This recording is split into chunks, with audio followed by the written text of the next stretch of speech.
Certainly back on your radio, and it promises to be another fascinating presentation this morning. You don't want to go anywhere.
This is where you should be in tuned.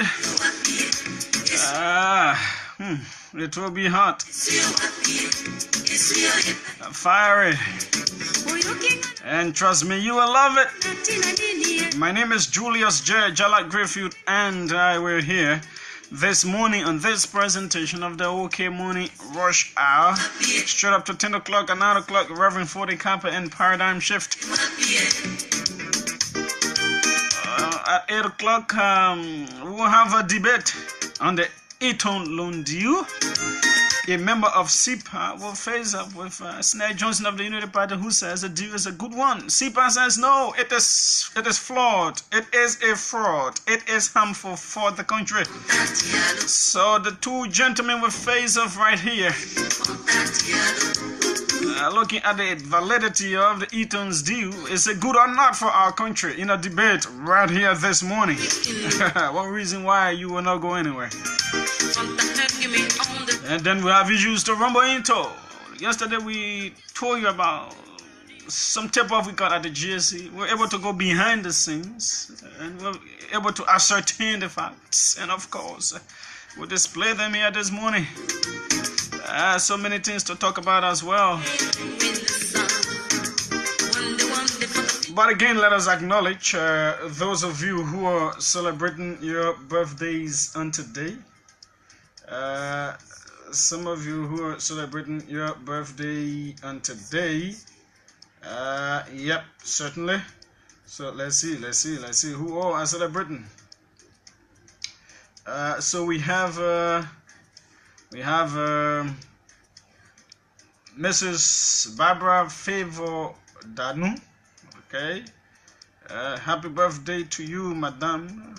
You be blessed and highly favored. Fifth, Maria Gogba. You're also celebrating your birthday today. Sadia Watson. I don't know if you still live in the Cinco area, but happy birthday to you, Sadia Watson. Philip Solaris Kanga of District number 6. Happy birthday to you. Cheno Mohammed Bari. Happy birthday to you.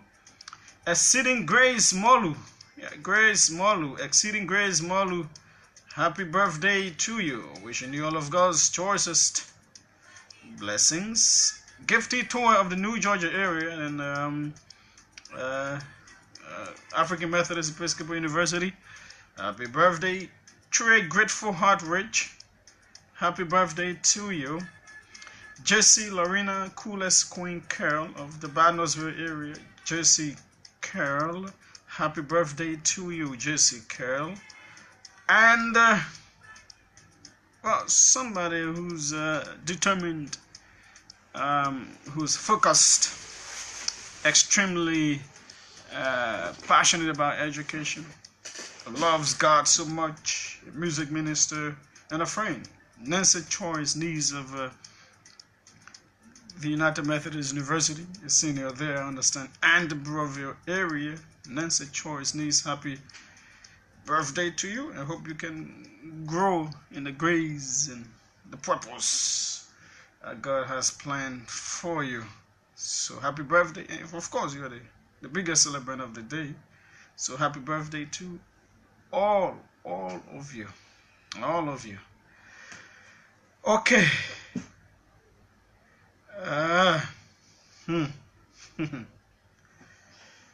Oh God. Yeah. Okay, so JALLAH Gravy and I were here. Some bits and pieces of development. So the North Korean and U.S. summit may seemingly go ahead. As one of the henchmen of the North Korean leader was in the U.S. meeting with Pompeo, the Secretary of State of the United States of America, and they've had some very good discussions. So the summit might go ahead, whether it is on the same date or at a later date, but it appears like Trump's switch back and forth has been able to push the North Koreans to realize that at the end of the day, they would be losing out. We have some very hard things to talk about this morning. After our break, we will join the press secretary. The president should be traveling to the European Union. He'll be telling us that and other developments from the executive mansion. So exactly, that's what it is this morning. Let's take our break first of all, and then we come to the issues that really do matter.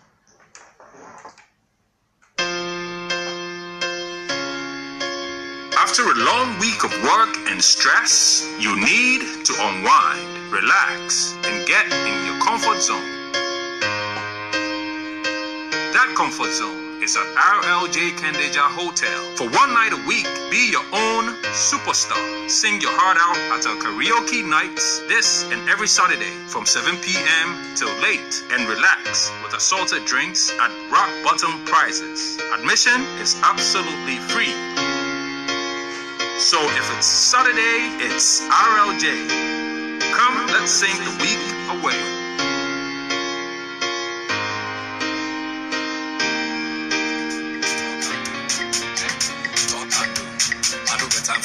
Julius, what the look on your face? I thought you should be happy. You say happy? Man, yeah. No people came out printing work to do for my wedding. Ever since they just can't get that work done, I'm so worried right now.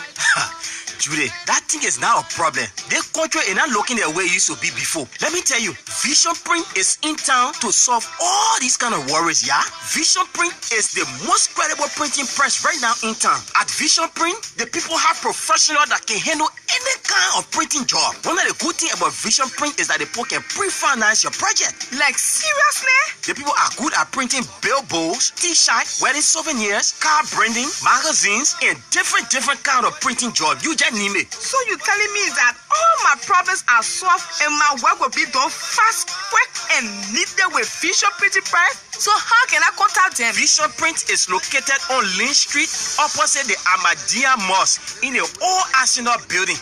Or call 0886-929700.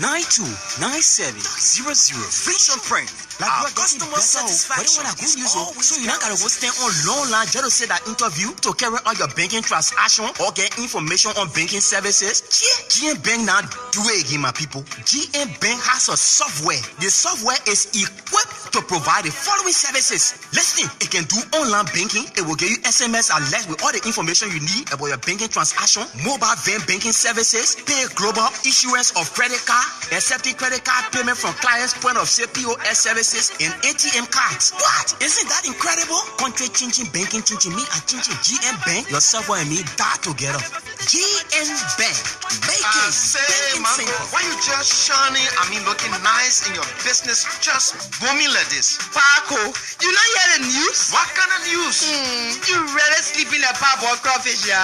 They on me because from today I don't want to sleep like pub or crawfish. You bought the get one company in the called the Liberian Enterprise Development Finance Company, or LIFEC for short. This company is here to help business people they move. Well, what now? Helping you by giving you loan to improve your business. LIFEC is the only Liberian company that is not a bank, but was established in 2007 and was certificated by the Central Bank of Liberia to help businesses and corporate institutions with 51% Liberian ownership with loan. But I say, my girl, what should I do now to get loan from LIFEC? You bought to get loan from LIFEC, your business or institution must be a registered one with at least 51% Liberian ownership, must be able and should have experience management, and must plan to create jobs with loan profits. LIFEC can work with our customers to decide the proper loan size according to their unique needs and repayment ability. But look at it, girl. I meet all that requirement. Now, Tell me more. LIFEC can give loan from $10,000 United States dollars to $1 million United States dollars. But where can I find them? Where they located? Yeah. They're right in Congo Town, Tottenham Boulevard, opposite the SOS Clinic. Or you can call 0770-788-952 or 0888-514-424 for more information. I'm running there right now. LIFEC, I come here. And indeed, they are there awaiting you. If you're a business individual, you can get all of the help that you need from LIFEC, a Liberian-owned business. And of course, they can give you all of the support that is needed. Some of you already following us: Godson, Daniel, Gayfloyd, Julius, Barry, all in the US, Lawrence Sonante, I was ardent follower, Jean-Pierre Minikomeni from Minnesota, the USA, New Hope, Beko says thanks for the good job. Abraham Godson Williams says hello to you as well. J&J, I'm following you from Lofa County. That's Aziz T. Togbison, Ben Alhaji Ba, all the way there in South Korea, always following. Joe Waga says he's following from his Propo Homies in Poor British community. Joseph N.K. Kole following as well. Deconti Do, God bless OKF, God bless you as well. Samuel D. Lakbo. So that's it. The first, let's just run over a few of the stories trending. So in Bon County, they were able to reinvite the witch doctors. Let's say good morning, JALLAH, welcome. Good morning. The witch doctor came back. Yeah, came back with one more person, and they removed the charm. The charm that was planted. But the students are still insisting that the principal has to go. Yeah. But he warrants being dismissed. Apparently because of the pressure. After the story was reported on OKFM, the pressure from the Lutheran Church might have made them to pressure him to bring his fetish. So he deserves dismissal. If the church doesn't see it as a problem, then it is up to them. I don't think the Lutheran Church is a very straightforward church. Yeah, so but let's see what they'll do. Very straightforward church. So they will maybe they'll say because I first time. So first time. Okay, let it try. But the students themselves are saying they mention stay. Everywhere you see a small confusion, especially when it comes to academic matters. According to them, the students and faculty said the president was very dictatorial. He this and this and that. They said, you can work with him. At the end of the day, what happened to Dr. Hermes Brown? They suspended him for time indefinite. Those are high school students who are saying they don't need a man to be there because the fear of their lives. The fact that so if he stays there, he can do bigger things than what he has done. The fact that one was seen. It was seen, right? But he can do some things behind the scene that are not seen. Yes. So we are discussing wizardry here. Yes. Witchcraft activities. So the best thing is the man should be dismissed. A new principal should be appointed. and the work of the school should go on. Certainly. So some things are happening, but let's try to get same manner. The presidential spokesman. I'm not using the number you have to call you right now, same manner. I'm using my Lone Star to call you Orange, not a problem. So I hope you. Lone Star to call Orange. Yeah, it's not a problem. You got some money, oh. There is a package for that, since you don't know. But we have a package for that. Yeah, we have the spokesman of the president on the line, Mr. Sam Mana. Good morning, welcome. Good morning, Julius. Good morning to your studio colleagues, and good morning to the great people of Liberia. Okay, we understand that, President, we should be traveling to the EU. You want to give us details on that? Absolutely. Yes, the president will depart the country on tomorrow, Saturday, June the 2nd, to honor an invitation by the European Union High Commission to attend what we call the EDD, that is the European Development Days. Okay. Summit. The EDD basically is a summit organized by the European Commission each year to bring the development community together to share ideas and experiences in ways that inspire new partnerships and innovative solutions to the world's most pressing challenges. So that is the basic purpose of this annual conference, and the president is expected to honor this invitation. He will depart tomorrow. While this year's theme will center around women and girls at the forefront of sustainable development. And while in Brussels, the president is expected to meet several leaders, European leaders, but precisely he will meet the president of the European Parliament, that is Antonio Tajani. He will also be meeting the president of the European Commission, that is Jean-Claude Juncker. Jean-Claude Juncker, yeah. Yeah, he will also be meeting the president of the European Council, that is Donald Tusk. And additionally, the president will also meet the Deputy Secretary General, Ms.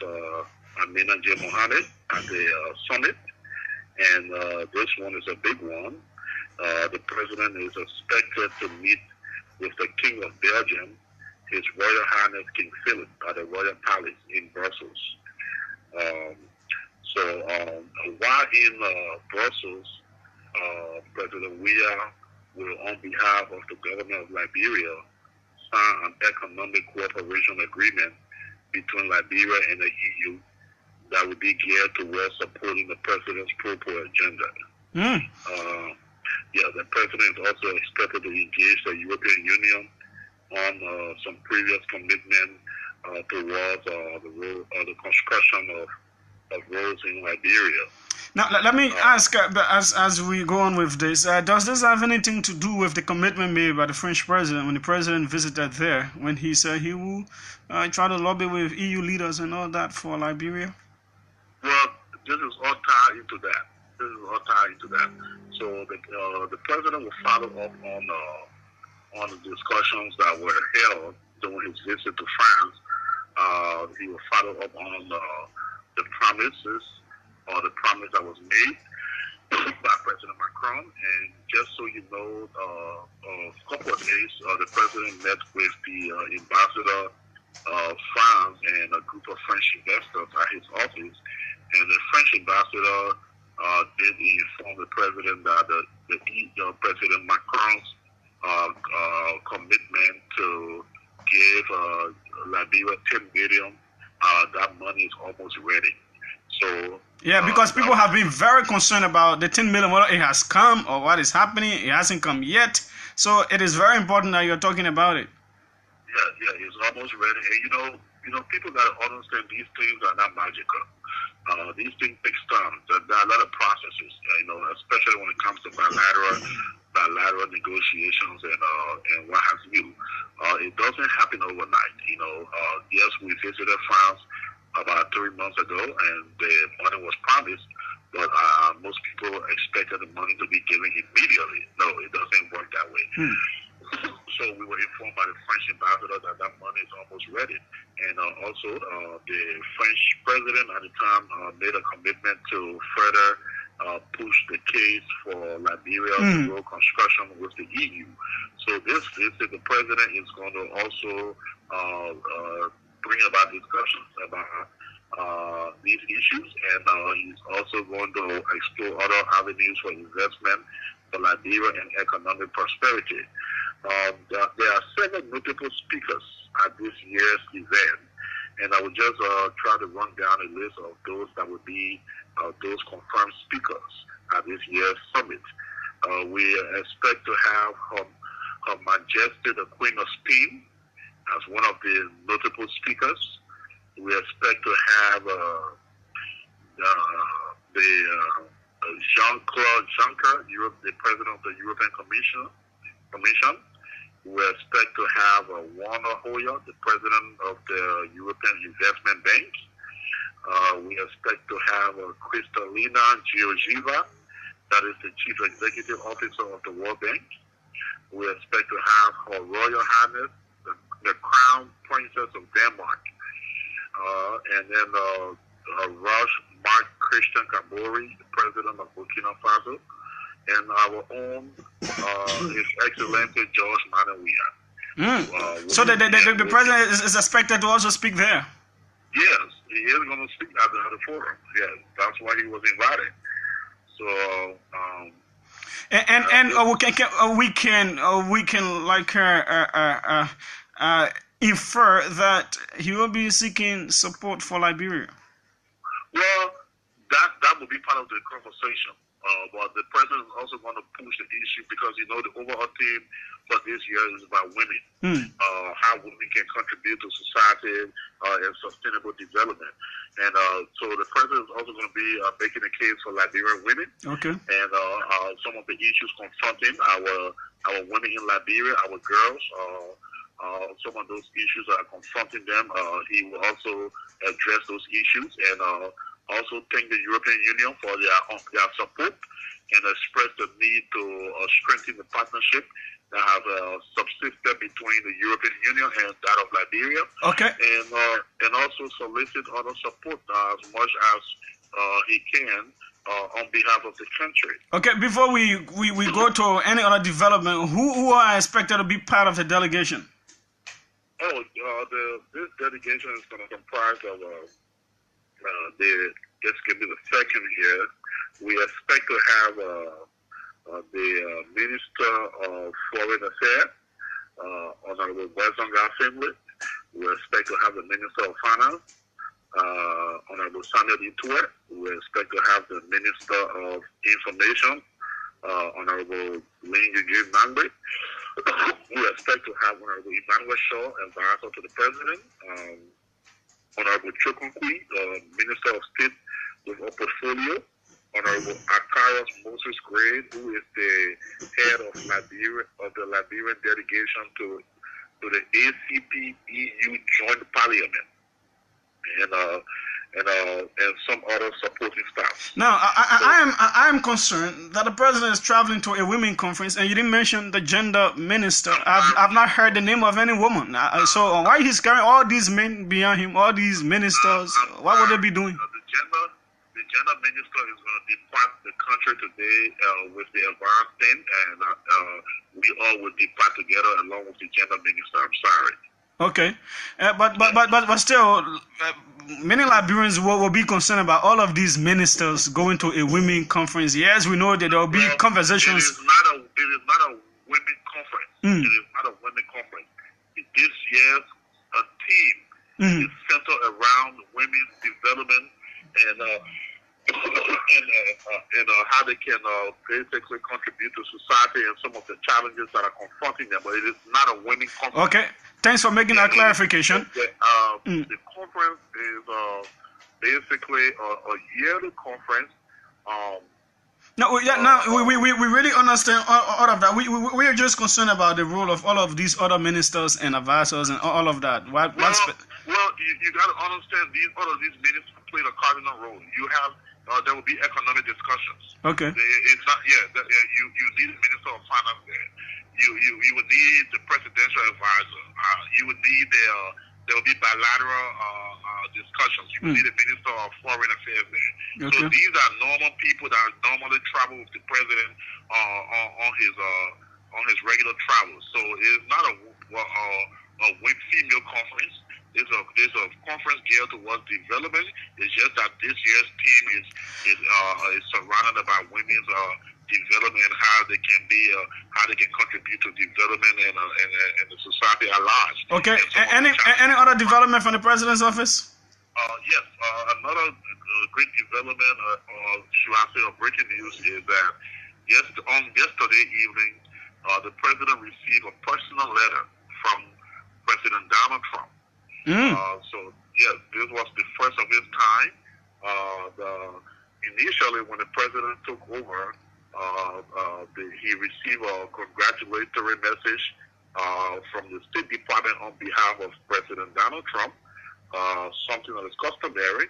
But this time around, President Trump penned and signed a personal letter to President Weah, reaffirming his government support to Liberia and formally congratulating him on his ascendancy to the presidency, and also to express great delight in having his delegation to witness the first democratic transition in Liberia in almost 70 years. And President Trump also stated in a letter that that serves as a testament, the presence of the U.S. delegation here during the inaugural program serves as a testament of the U.S. commitment to Liberia's progress, and also he stressed the need to further strengthen this partnership, and also committed to continue to work to ensure that the U.S. and Liberia forge a stronger ties. Many Liberians who are now listening, thinking, was there anything about an invitation for the president to travel to the U.S.? Invitation is still in the works, but that was not in the letter. Okay. These things take time. Okay.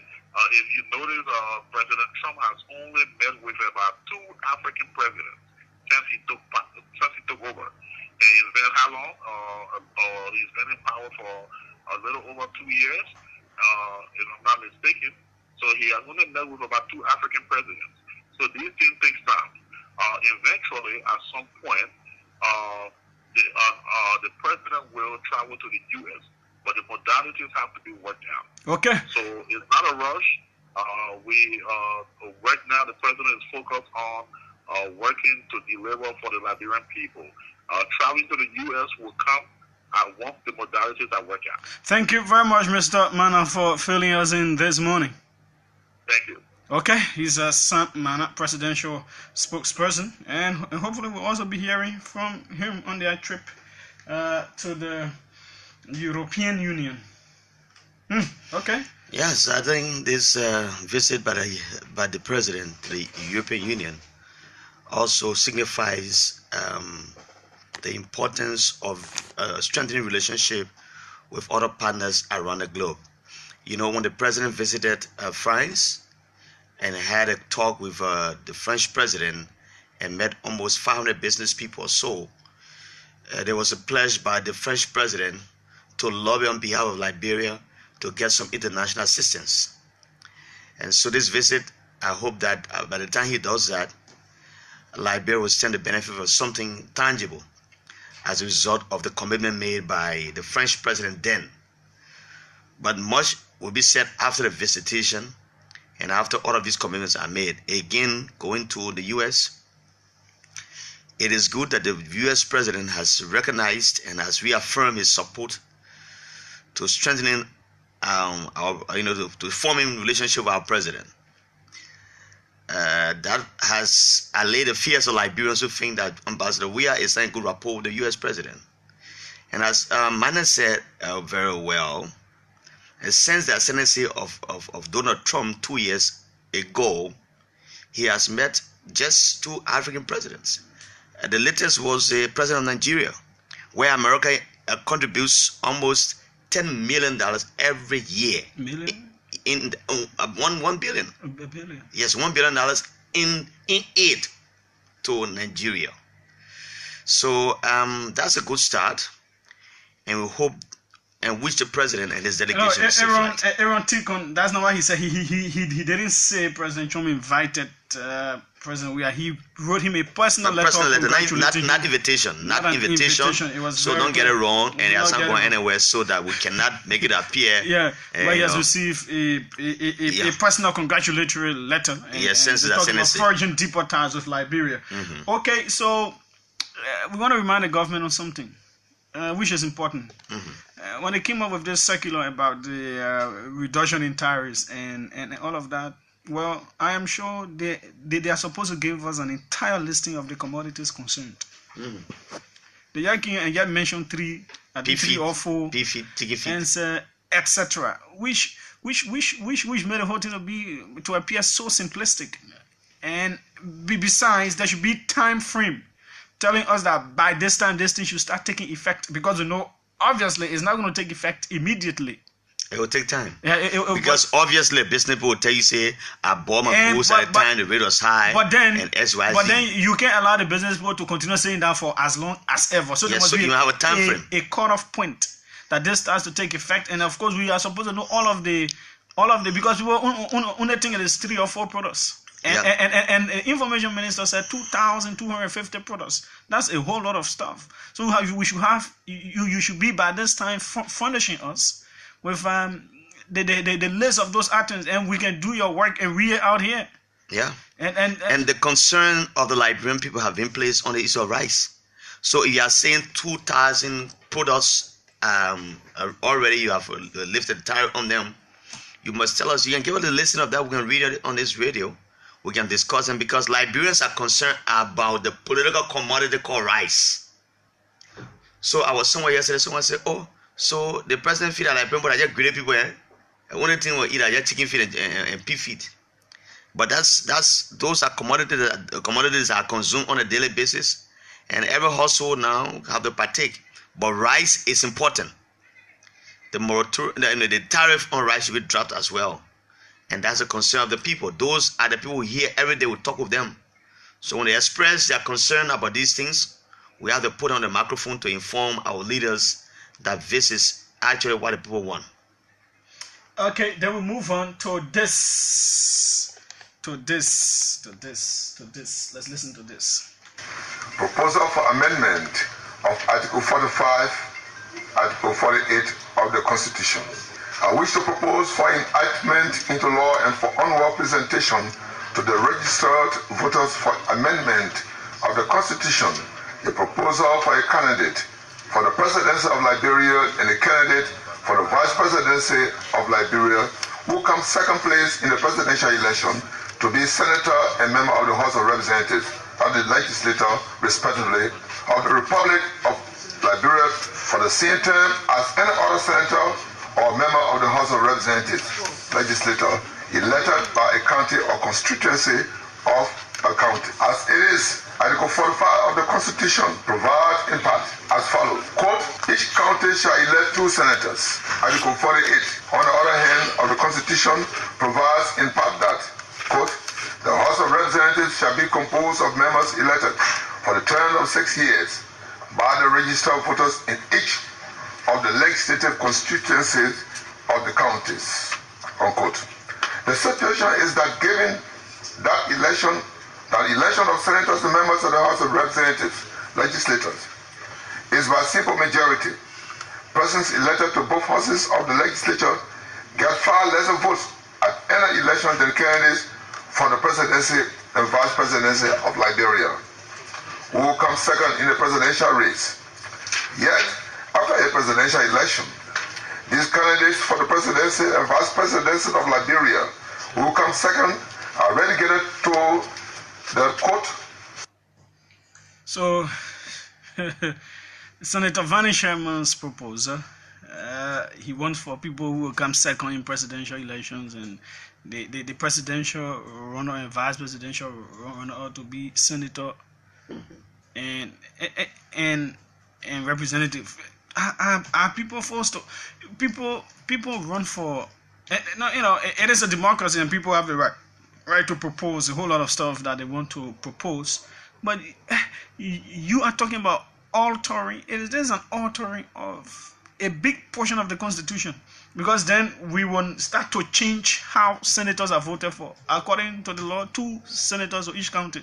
So if I am a presidential running person and JALLAH GRAYFIELD is my vice candidate, and we came second, then I should be senator for where?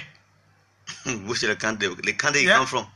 Oh no, but that county will already have 2 senators. But you know, but then that's why when I heard this proposal, I started thinking, what was the senator thinking of when he made his when he brought his bill forward? The senators for who? For all those that lost the senator for election. Liberia. No, it will be senator for those that lost the election.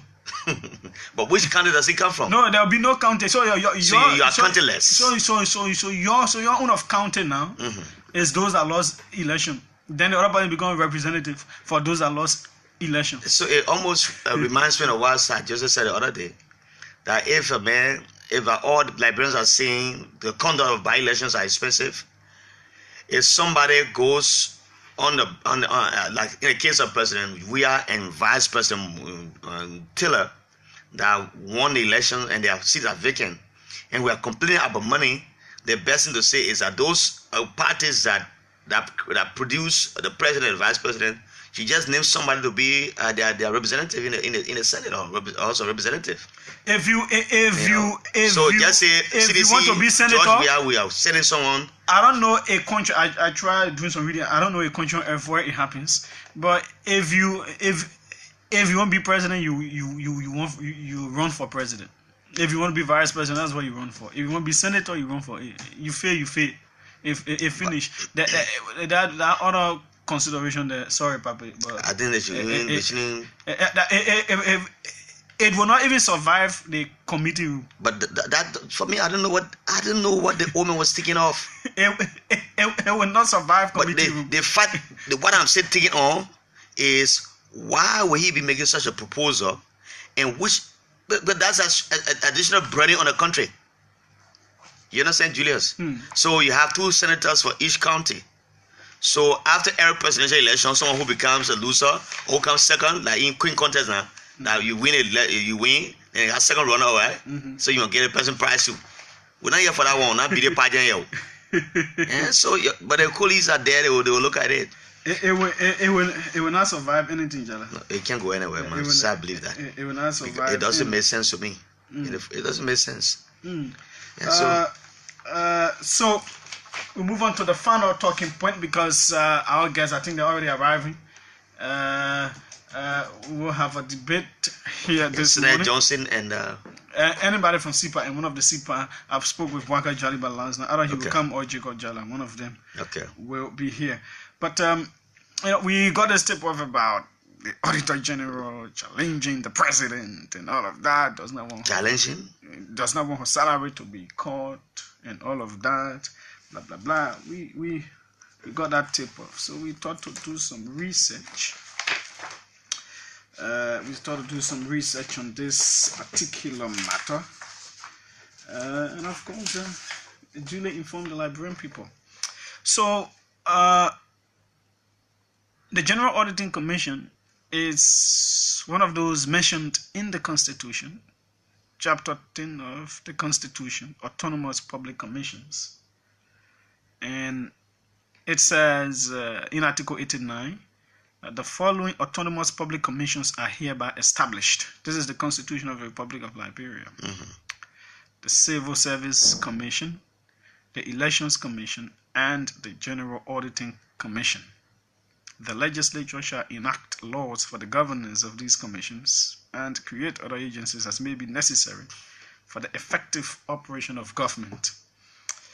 we don't need to tell anybody what the role of the General Auditing Commission is and how significant it is to the transparency process of our country.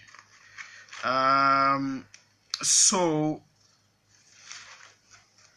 one of the things, the president has been making populist decisions, which may seem to be politically correct, and then there is the fanfare about it, and everybody is, happy about it. But there are certain things. For example, Jallah, if the president is talking about cutting salaries across the board,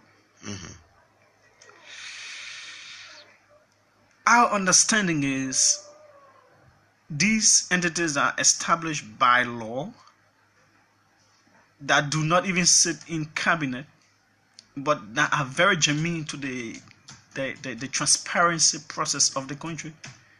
Did not have an idea. Please state that again. Before the pronouncement, an entity like the General Auditing Commission, for example, if the president wants to come out with that kind of decision, the General Auditing Commission, the civil service, these are people that should be able to give expert opinion before such decisions are reached, because they are outside of the normal function of the executive.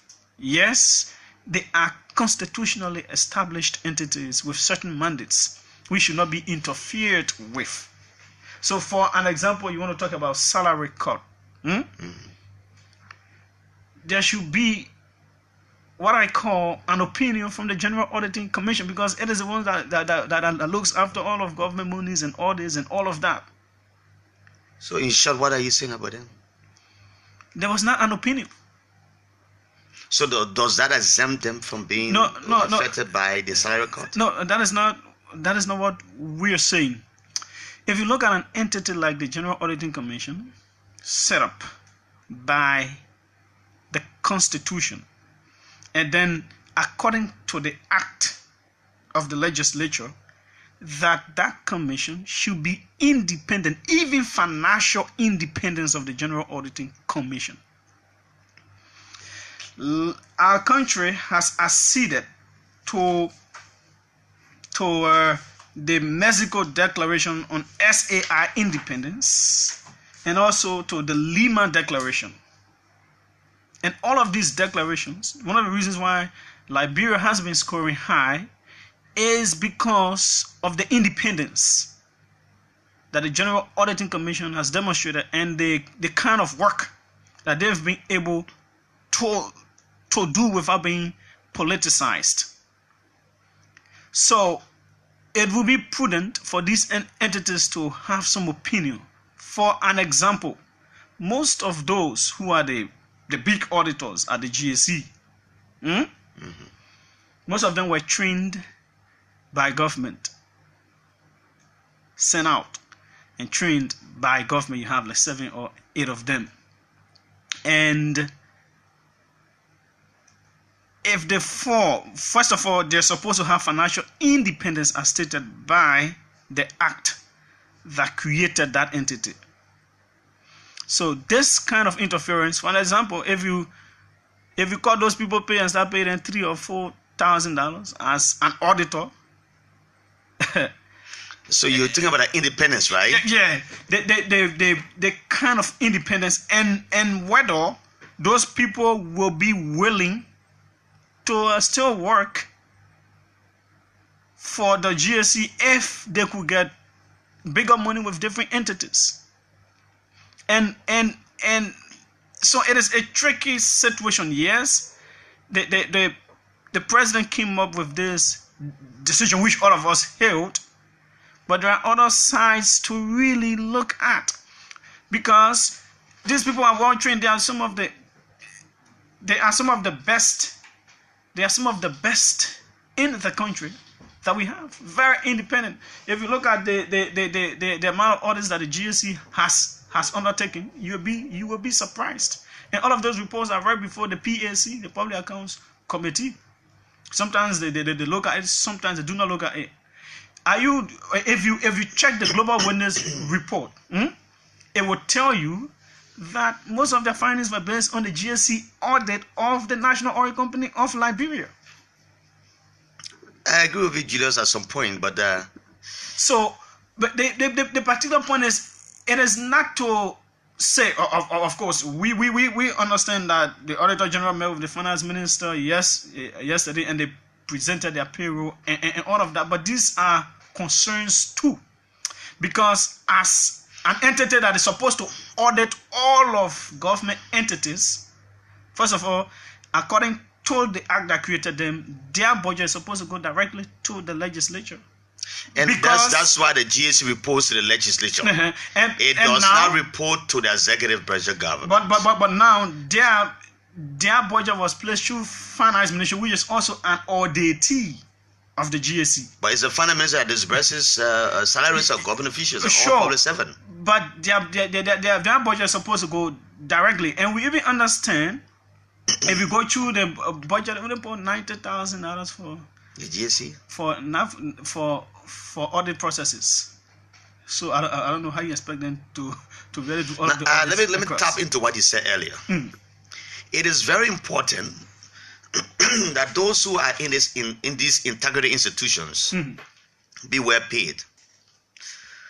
But there are circumstances that are associated with high salary as well. As we talk about the high living condition in this country, the president has said people's salary should be cut. No one should make more than $7,500, which is good. But the financial independence you talk about is very important when it comes to audit business. Certainly. Like, for example, the LACC that does, that's another integrity institution. The LACC, I'm told a commissioner that gets about $7,000 plus US. And before then, I was told that when John Moro took over the GSC, he was getting 15,000 American dollars, and that salary was being amended by the EU, by the EU by then, because it was not coming from the Liberian government. I was told by then, if I seem to be corrected, because I was at a confirmation hearing of John Molu when the Senate was on recess. They have to do his confirmation at the archive, where they have the National Archive. There's an auditorium there. They had it. So he was saying to the people that indeed I've come to take this job, but this job is a job that is full of a lot of work. So my salary as a public servant will not be determined by the Liberian government. It is the EU that pays me the money. I don't know whether that has changed, and it is the Liberian government that paying the GSC Auditor General and the deputies. And so it is hard time, Julius. If we agree that they should be paid good money, but you cannot pay people a huge amount of money at the expense of the people who they serve. If an Auditor General or a Deputy Auditor General gets about $8,000 at the GSC, that is fair enough. I'm told that the salary of the Auditor General still remains at that point of $15,000. Because and the deputies are also on the same around the same figure. Because our country has agreed to these declarations, and we are even still among the least. Yes, those declarations are good. But Africa, the financial effect it has on your country also matters. I was monitoring international news that the Prime Minister of Malaysia announced a 10% cut in salaries of all public officials. Malaysia, I'm talking about Malaysia, right there. That's a country that is very well off than us because of austerity measure. Our country is going through a lot of tough time. I was one of those who detested in this country that no one should make more than 20,000, and I said that before, and I was saying that every day. When in a struggling economy, a man who is a maritime boss, BN Cassidy, gets 22,000 American dollars, while someone getting $125. Let me end this. So I'm saying the fact that the GSC Auditor General or the Deputy Auditor Generals have been paid good money, about 15,000. If the president said no one should make more than 7,500, there should be a consideration on their side. That's exactly what we're saying. It should be a Because consideration. for example, if you had some of these auditors making around $8,000 or $9,000, right? And because of the cut, it could come down to $4,000 or $5,000. That I am concerned about the independence. But that's what we're talking. We both of us are concerned about the financial independence, because if of the GSE, and then you may just lose out on those individuals, and you may not even have the quality of individuals to even fill those places. You might just have anybody going there now, which will be a serious problem at the end of the day, because you want an entity that is able to audit in a fair way and not carry out political audits or audits simply to favor people because they were able to tamper again with their work. Again, if the person who is the head of the entity is not paid handsomely, and he or she, the General Auditing Commission does an audit that indicts a very big institution like NOCA, and NOCA boss by then McLean thinks that his name will come into the public glare, he can use his financial influence to get at the boss of the GSC and influence the person to alter the audit that has been done. But that does not in any way justify why people should be paid huge salaries here, Julius. So if the GSC and the executive branch of government can come to a mutual understanding that instead of paying $15,000 to an auditor general and a deputy auditor general gets this amount, there should be a salary that will be appropriated. Now, both parties will come and sit and say, hey, even though we are signatories to these international declaration that you have there, that we have in our possession, but yet it's hard time. Can we agree on this one? And it is, so it should be. It's a presidential mandate that people cut their salaries. Sure. But if it's going to affect an integrity institution like the GSC, we should relook at them. Certainly, more so those ones that were established by the Constitution. Right now, yesterday it was reported in some newspapers that the payroll of the GSC or people have not been paid for this month. No, it was submitted yesterday, as we understand. What happened as we because the finance ministry has been saying, because of the refusal or the alleged refusal of the Auditor General Usaid Gay and her people to reduce their salary, the finance minister or the deputy finance minister Samara Wolukali sent by the payroll and made a notification to the GSA that we cannot pay you because you have refused to reduce the salaries. No, that is not what happened. That's why we reported in the public. That was reported, but yes. That's exactly not what happened. They were seeking an understanding of this entire thing, whether it was applicable onto them, and all of that. And we are told that they held a meeting with the Minister of Finance, and those things were trashed out. And I hope that the issue of salary also was handled. Yeah, sure, certainly so. So the payroll was submitted on yesterday, as we understand. It is just a matter of fact that some of these things, sometimes when these pronouncements are being made, it is important to have a careful look at certain institutions or certain circumstances based on what you want in your fight against corruption as well. Julius, in your fight against corruption. Let's talk so in the library. Julius, is coming very high. It is very high like rock. That one person will get all that plenty of money. Seriously. I just like the way you can say it. And then it is very high. That one person should get 15,000.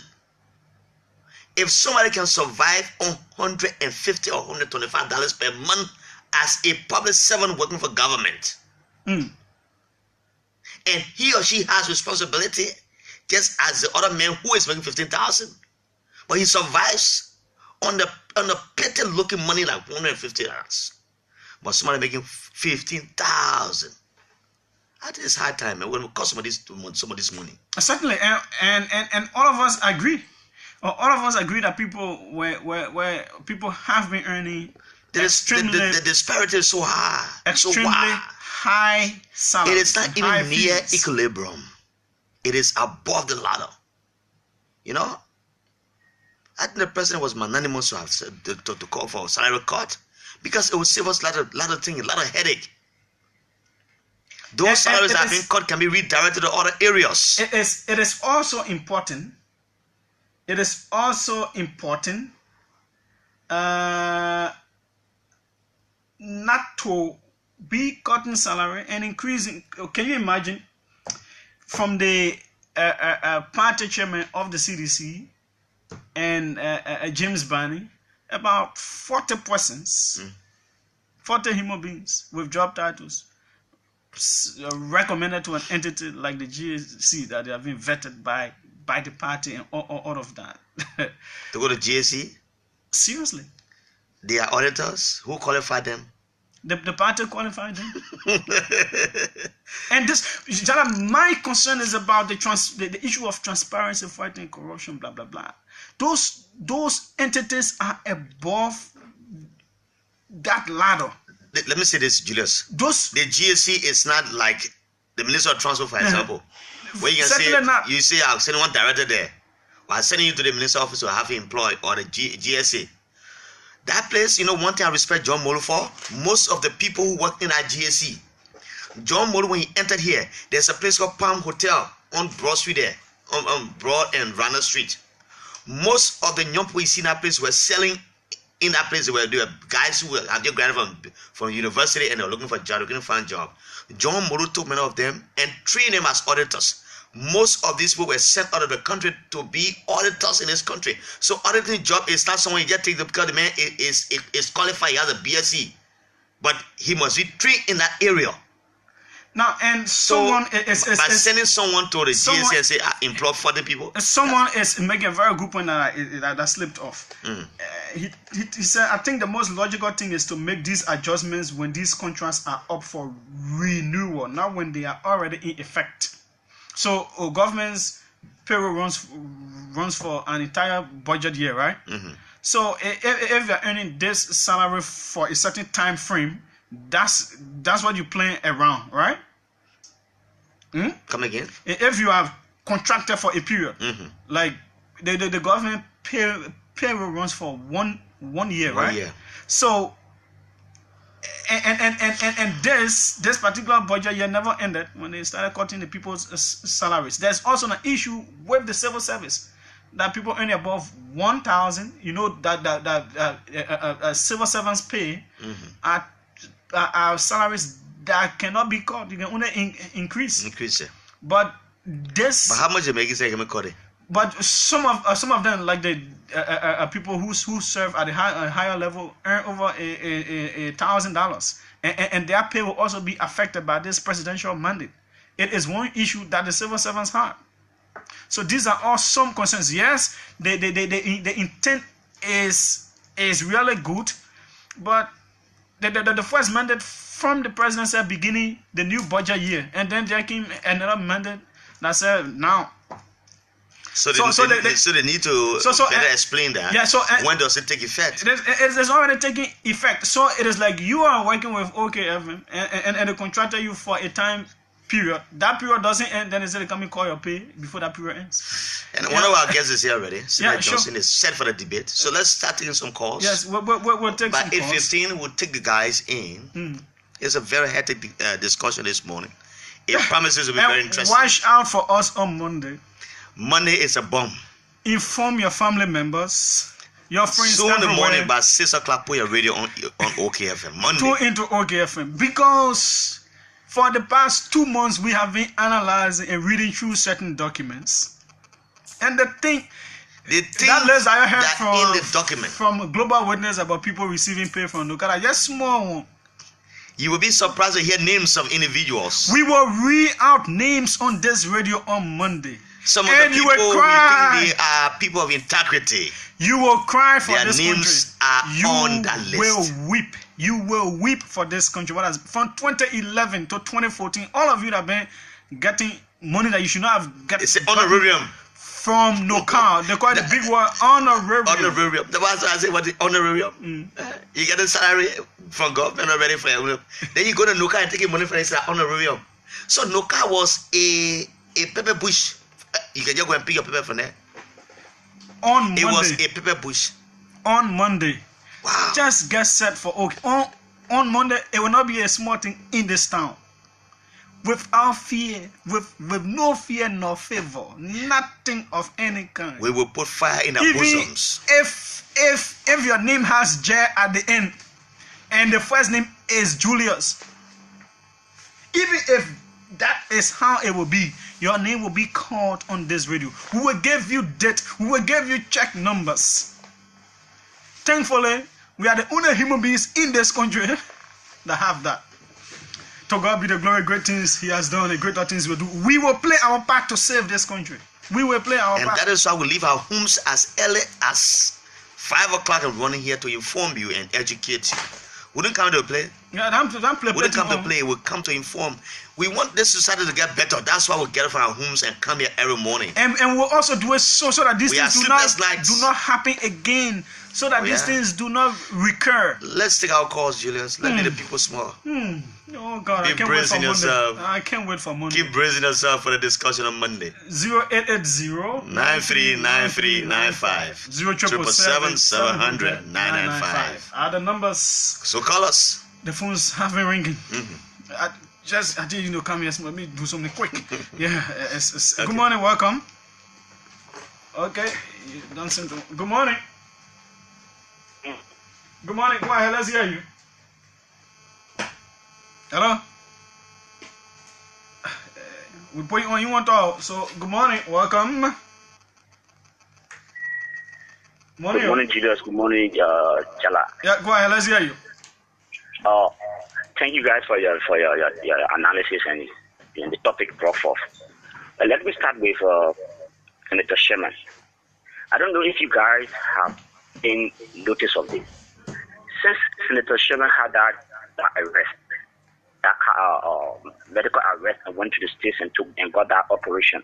Since his return, it has not been excellent for the woman. Some of his decisions and some of his things have been somehow. I don't know if it is the effect of the operation or I don't know. But he needs to take care of that proposal, that proposed amendment. It's a trash. Now let me come to what you guys just discussed. Gentlemen, you guys going to receive calls tonight like crazy. For what? Concerning that list also you have. But we can call a boy name. No, you'll receive calls tonight like hell. Okay, we wouldn't put the call. Okay, I need that. I guess okay, one beef brother got BC on Jinata. He asked me what I named there. Good morning. Good morning. Good morning, Julius. Good morning, sir. Welcome. Thank you very much. My name is Solomon Wanasu. I joined the conversation this morning from Kongota. All right, Mr. Wanasu, welcome. Thank you. Well, quickly, I just want to speak to the issue that had to do with the salary and reduction. You know, Julius and Jed, the thing is very simple. People should not take public jobs or place of amassing wealth. Yeah, once the president come on and say, let us cut our salary so we can redirect it. Yeah, once you are called to serve the public, it should not be how much you will take home. Because like you put it, the least man, the civil servant, is surviving on $100. Why most of you taking $20,000, $15,000? I think it's just astronomical. Okay? So I think it will be fair enough. Let them just think about it, okay? Yeah, once you want to serve the public, don't serve the public at the detriment of yourself amassing wealth. Thank you ever so much. Okay, thanks so much. The caller on the Lone Star line, just hold on, don't go away. I will take you shortly. Let me talk to this next caller. Good morning. Hello. Morning. Good morning. Julius, good morning to you guys. How are you? This is Joe William Yenti. Let me commend you for the analysis made up front. One concern question on the issue of on the issue of GST salary, and they try to justify ANFS is because it's an independent body and doing a lot of internal and external audit in all the government entities. That shouldn't be a justification to the issue of what the president has said. Because if we want to pay this kind of things in our society, do you know what will happen to, like you were saying, America? Dr. Cody will also come through and tell you that you try to justify the work that he do at that area.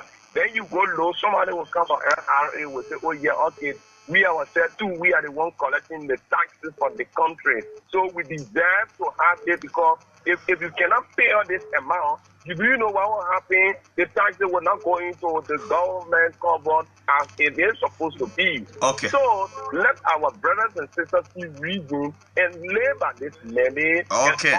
Let's leave you right there and talk to Deputy Minister Eugene Fagon, who has joined us in the discussion. Good morning, Eugene. Good morning, Julius, and good morning, JALLAH. Good morning to the peace-loving people of the Republic of Liberia under the stewardship of His Excellency President George Manawiya. Please make your comment. Just a point of interjection. I don't want to give credence to the article I saw in the newspaper simply because it said, according to reliable sources.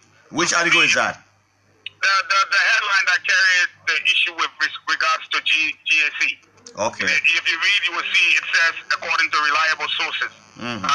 So that's out of the question. I'm not going to comment with regards to that. But there are two things I want to highlight here.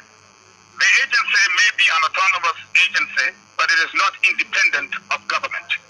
It is still an apparatus of government. Secondly, the fact that they send their budget to the legislature, let me ask this question. Where is our budget? It is before the same legislature. The fact that the President of the Republic of Liberia will oversee 23 government ministries and agencies and be paid $7,800 with such humongous tax, with oversight over all these autonomous agencies and everywhere, and be paid that money for the job that he does.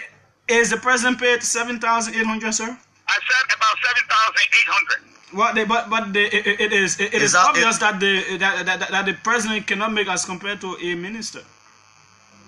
But you heard him. Nobody's going to make more money than the man who does all the work. He does all the work. How much does he make? But the benefits associated with the presidency is something that is very, very huge. So you call that benefit? If I travel, is that a benefit? If I do go to Basel and you put fuel in the car, is that a benefit? When the president travels, he doesn't receive any benefit, anything from the country as a president. It's work. What we're talking about here is salary. If the GSC boss travel, we will pay the hotel, we will get a DSA, we'll do everything too. Those are all the same thing you're talking about. We are focused on salaries. I work for my country. My country ought to pay me this. So what is the short of the loan, Mr. Fagon? Say that again? What is the short of the loan? What do you mean when they say the short of the loan? to end your conversation, that's what I'm talking about. That's what I'm saying. If the argument is these people are professional people and they do this humongous tax. So no, it is not really about a humongous tax. It is about the issue of transparency and all of that. That's what we're concerned about. And that is what we're saying. So the people who collect huge sums of revenue, maybe from Firestone or Asilometer, if you don't pay them well too, are you saying they should go and compromise the revenue generation? We can't make that kind of argument. Thank you, Mr. Fagon. Thank you very much. You're out of time. Our budget is there too. Okay. Thank you very much. Everybody budget is there. Thanks, Mr. Fagon. Thank you so much. Let's take our break. Take our break. We come back, we bring our guests who are already in the building. Julius can confirm that. So we'll go to major headlines quickly. For amendment. What is a major headline this way? Sorry for that.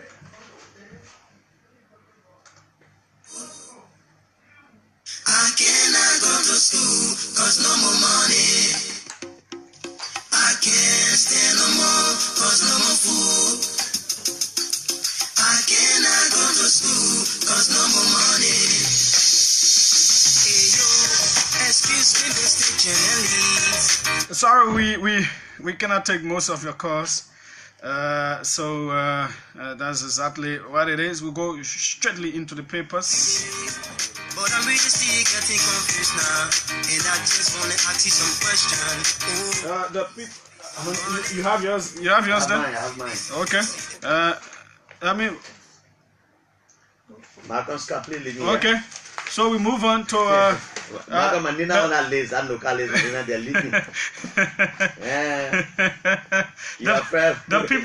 The people newspaper. U.S. 536 million loan deal faces more criticisms. The president is right here. The back page. Going through citizens to get development project. Media executives meet chief of staff What does the editorial say? It says too much too soon after 100 days. Too much too soon after 100 days. JALLAH Grayfield. The authoritative Heritage newspaper is here. Dark cloud hangs over by-elections again.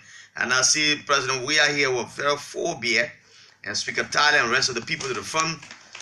Man 43 dies in police cell. Police Inspector General Padre Sulu is here to review input process constraints. Commerce stakeholders hold consultation.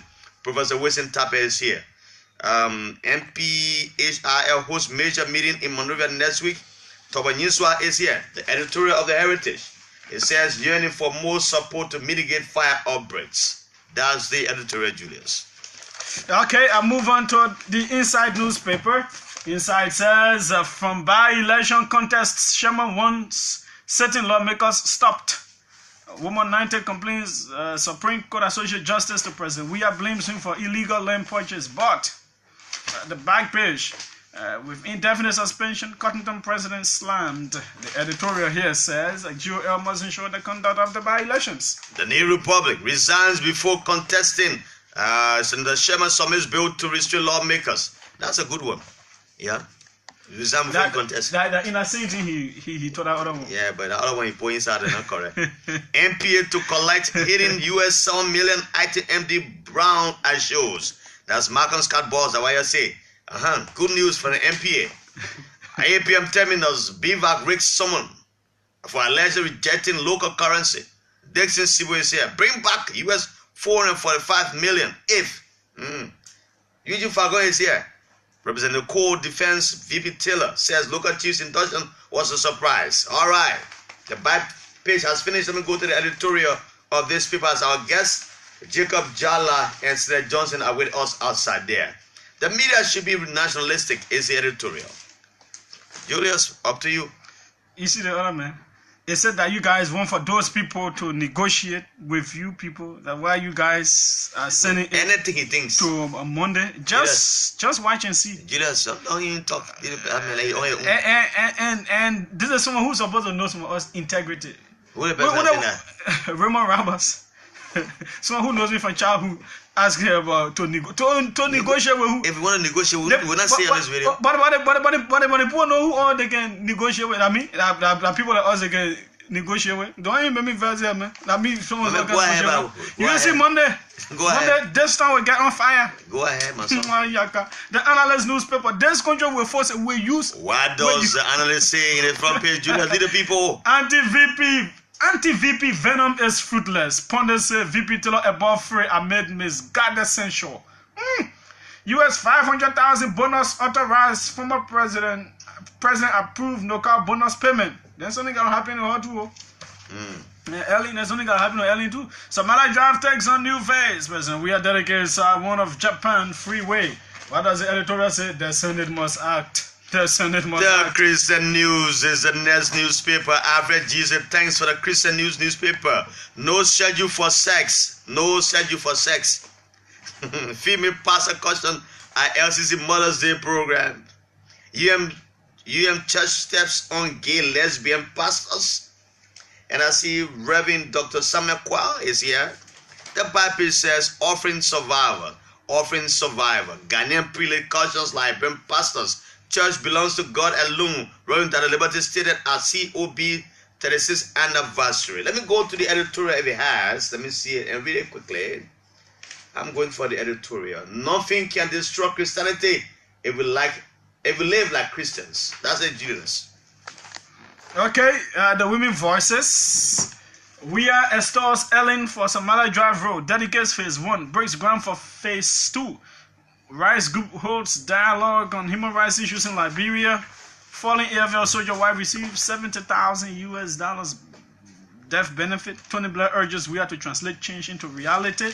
PUL 6 negotiation in LBS workers union situation. The editorial says National Unification Day should strengthen our national commitment. All right, the Para newspaper, Raul Monsieur Para. It says the plane, Eton deal MPFL. I don't know why it says. The plane, Eton deal MPFL. George Manawia is here with Emmanuel Shaw and another person there whose face I can't see too well. The back page says ECC against legislative joint resolution to conduct by-elections. Who do I see? Oscar Bloor.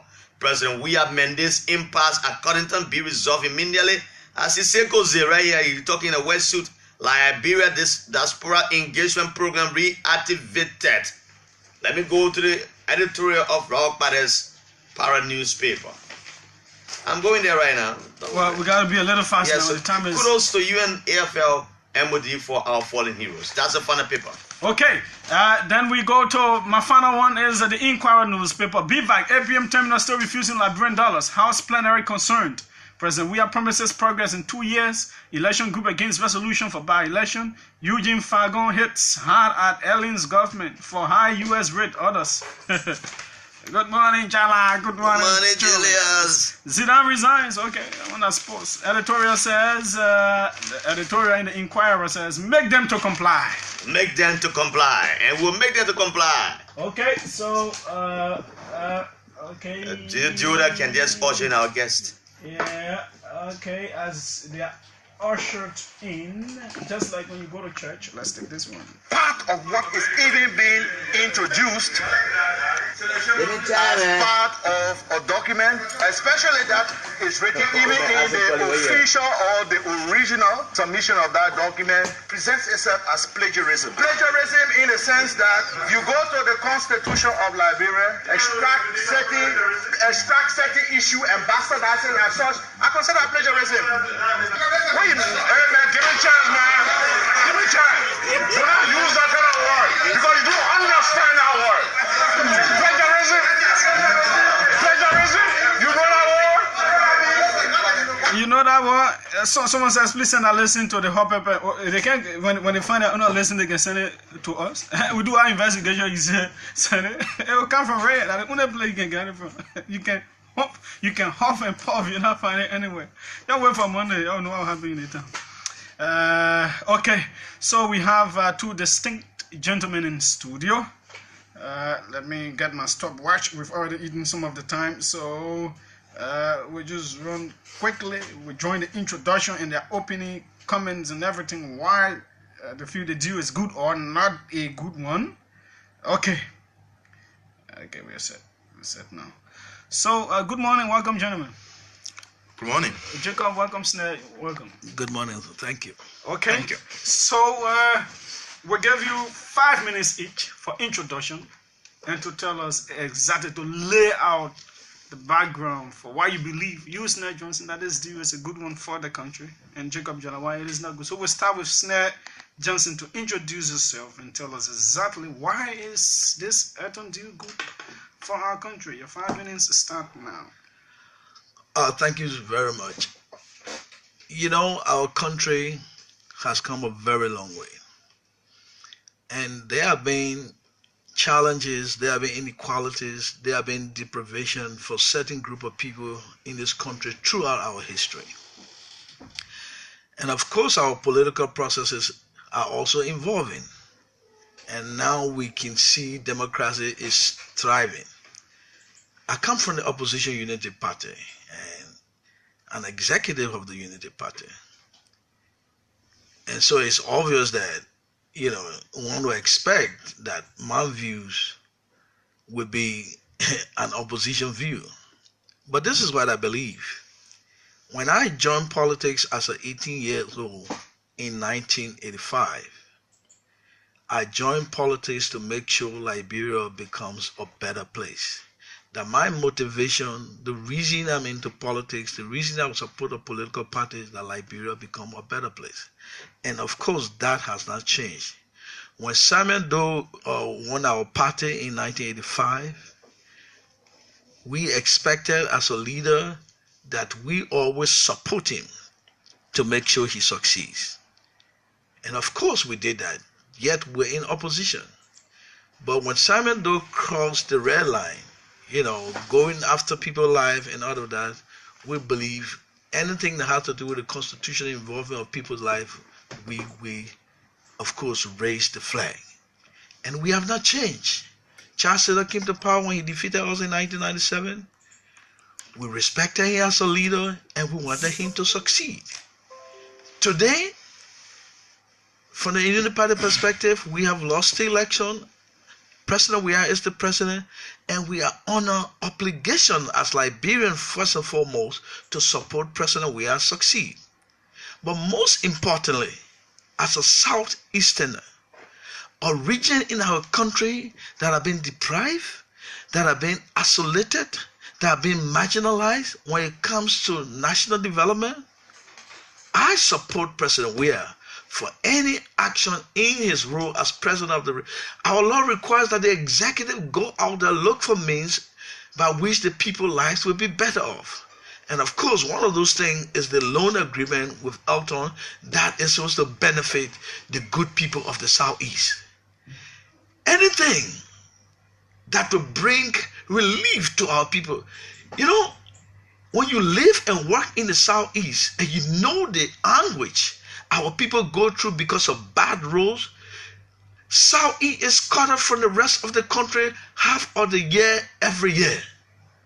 Is that a good thing for our people? Our people are deprived. You know the cost of goods and services because of bad roads? Then somebody tells me President Weah goes out there and bring a loan agreement that will serve our people, that will give us good roads and other amenities. Then you tell me that the loan comes from hell or it comes from heaven? Listen, we have 3 branches of government and they have distinct responsibility when it comes to our governance system. The executive is to go out there and find the means. It is the responsibility of the national legislature to scrupulously, meticulously look at anything the executive brings to make sure it's in line with our law and for the benefit of our people. And I'm looking up to the national legislature to do their work that we paid, that we elected them and we are paying them for.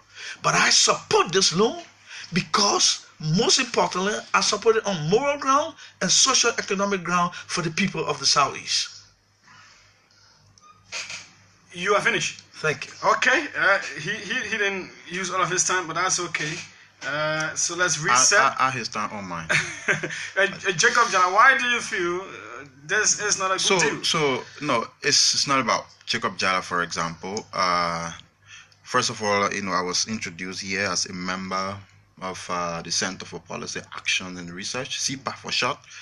And you know that my group is a policy think tank, engaged with policy research and trying to support public policy development. So I'm largely here to expand on the full range for StructUp. You meet the requirement and then you get duly deregistered. So as far as the Accounting and Corporate Regulatory Authority of Singapore is concerned, that's the agency responsible for identifying duly registered firms, the concern this company is of the board, the company is closed as of the time of the signing of the memorandum in Hong Kong.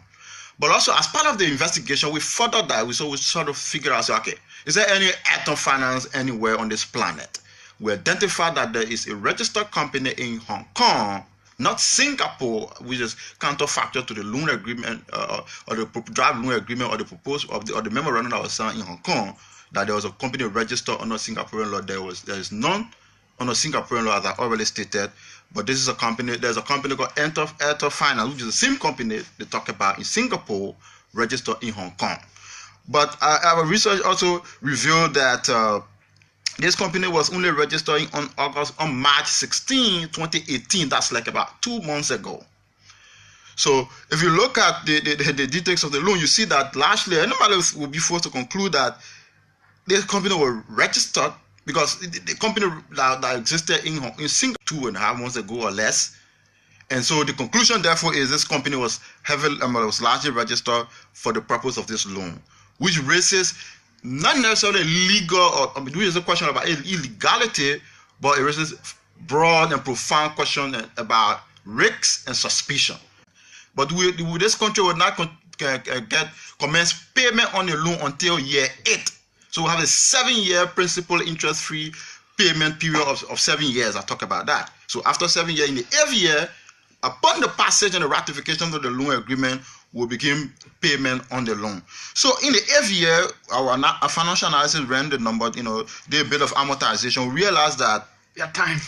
My time is up? Yeah, sure. 5 minutes. Finish. So let me I'll come back to you and you will continue, but let me go to him. Snare, you're listening to you, all that you said is more about being political. You know, about, yes, you are a Southeastern, or you want development. You're not concerned about all of the technicalities and all of the issues involved, or whether this is a legitimate deal, or whether this has other underhanded dealings and all of that. You just want to road, that's all. I absolutely don't agree with that assertion. I'm a Liberian, I'm a professional. I'm concerned that if our country goes into anything, that thing should be legitimate and should be in the interest of our country, not only our generation, but generation yet unborn. Now, it's a good thing when serious-minded people, intellectuals and professionals sit down and do critical analysis of the national discourse. Absolutely nothing wrong with that. And I'm not sure any civilized group of people should have a problem with that. I've read their document over and over long before I was even invited here. We are saying JALLAH, Bwaka, like any other Liberian, have a right to the national discourse. What is their recourse? Take your suggestion to the national legislature. Look, Mr. Speaker, Mr. Senate Pro Tem, you have to scrupulously go through this is why this is our findings. These are the things we want. And I'm glad that he's alluding that the intricacies that he mentioned may not necessarily be illegal. There may be suspicious issue. Fine.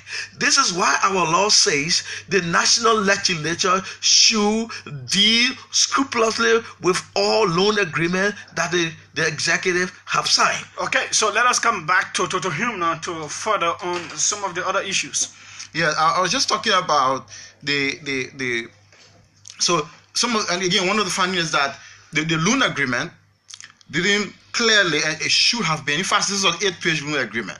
I mean, it's a very thin document.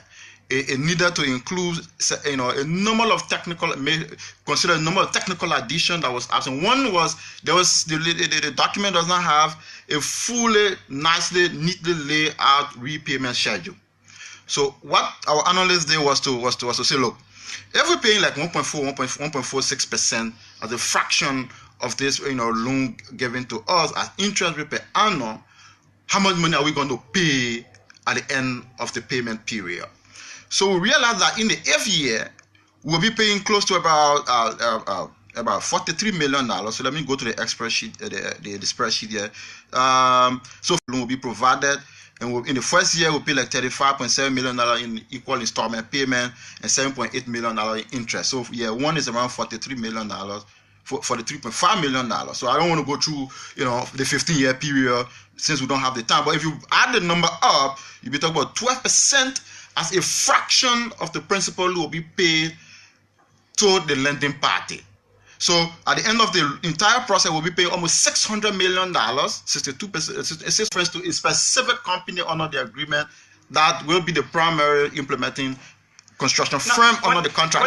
When the information minister called in on that day, he said that the fact that it is before the legislature for ratification, that means all of these processes will be taken into consideration. Listen. We